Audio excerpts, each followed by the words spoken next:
au kuna kuangai na burabu alinga tulimo gichora. Asante sana. Machief na watu wa security na wasalimia hamjambo. Hamjambo.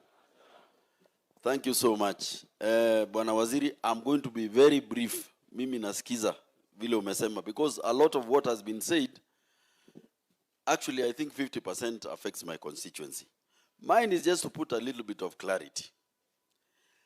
Huyu mtu Astu amekuja hapa amesema amerecover ng'ombe karibu 90%.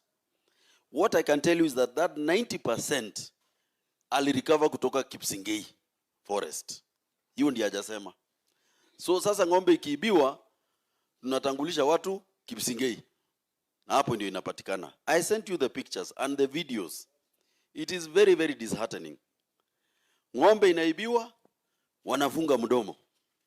Ng'ombe inafungwa mdomo kama iliibiwa on Monday, soko itakuwa Thursday, Friday. Ng'ombe imefungwa mdomo kutoka Monday mpaka Thursday. Ndio inaenda kuuzwa Kapkatet ama whatever. I send them to Waziri. And if your promise comes to be, that problem is 100% resolved. Because the challenge we were having in Borabu, we must be, let's be honest. The former Minister for Interior Security came from Borabu. And not only Borabu, from the border. So immediately he left, you can imagine the lacuna that was left. And then these things started. Because there's a time they had reached 0%.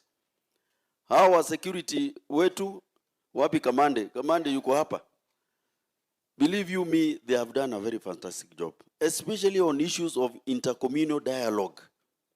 That is why you find the cow is stolen, hawezi kupeleka kwa nyumba.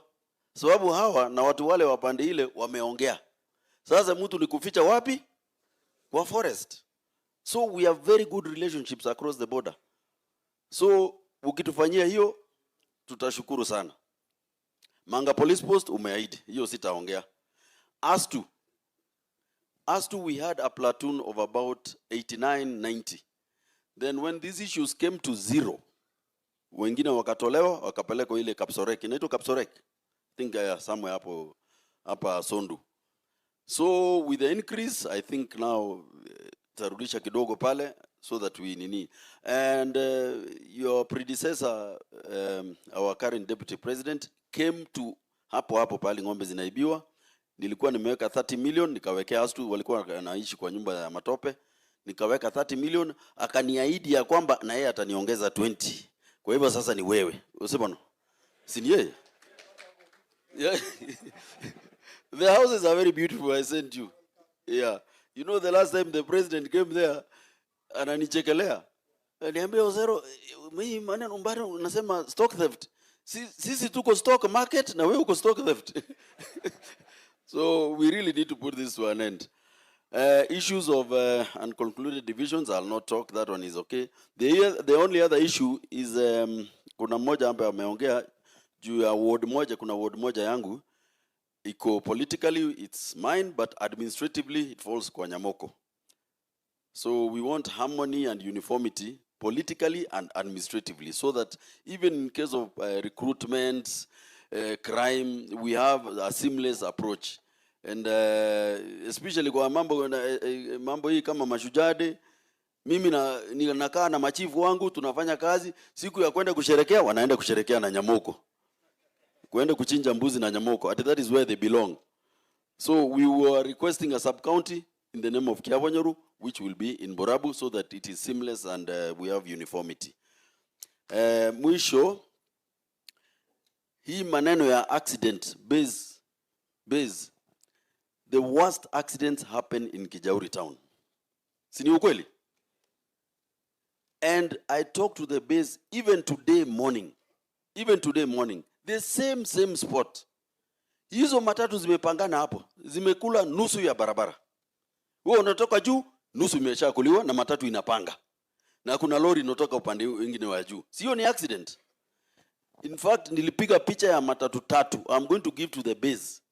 If we can even have a civilian, anakaa tu pale, piga picha tumia base. Piga picha tumia base. Because those people will never listen. so that immediately, even if they are not, you don't arrest them there, the photo is enough evidence ya kwamba ulikiuka sheria za barabara. Shika watu. That is the only reason hizo accidents zinapatikana hapo. These fellows, they take 3/4 of the road and then they leave 2 lorries, trailers, zifinyilie kwa barabara ambayo imebaki.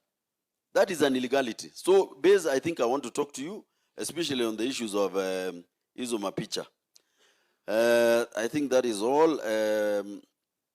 Mwenzangu wa Kitutu Masaba aliniambia nikusalimie, na yeye akasema shida yake sana ni mambo ya wizi wa nyaya za stima. Umekidhiri sana. Hata mimi leo usiku nasikia umeiba transformer moja. But that is an issue that we can see to. Otherwise, we are we are working very good, okay, with your security team, and we complement each other. Thank you so much. All I want to tell you, Waziri, you know, I am in the committee of CIOC in Parliament.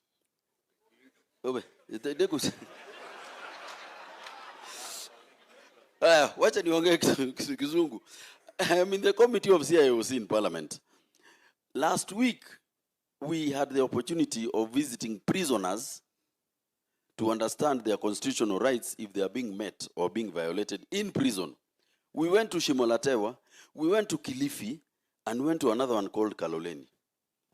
I was shocked. Out of 300, 400 prisoners, there is none who is over the age of 40. Ni vijana wa 20, 21, 22. Yani, I was shocked. Hakuna mtu mzee, ni vijana wetu. Shida, ubakaji, madawa ya kulevya. So, akitolewa ataenda wapi, wacha nikwambie, at the age of 27. So, hii maneno ya illicit brew, which is something I keep telling my chiefs, Waziri, I have never seen somebody ambaye anakunywa hiyo chang'aa illicit anatapika.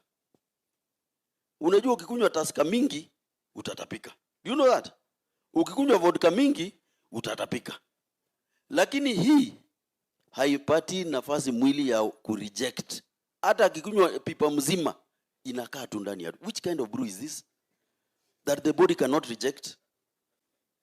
So this thing is finishing our kids. But anyways, nisiingie mambo mingi. Thank you, Waziri, for coming. Asante sana. Makofi ya heshima. So this thing is finishing our kids. But anyways, nisiingie mambo mingi. Thank you, Waziri, for coming. Asante sana. Makofi ya heshima.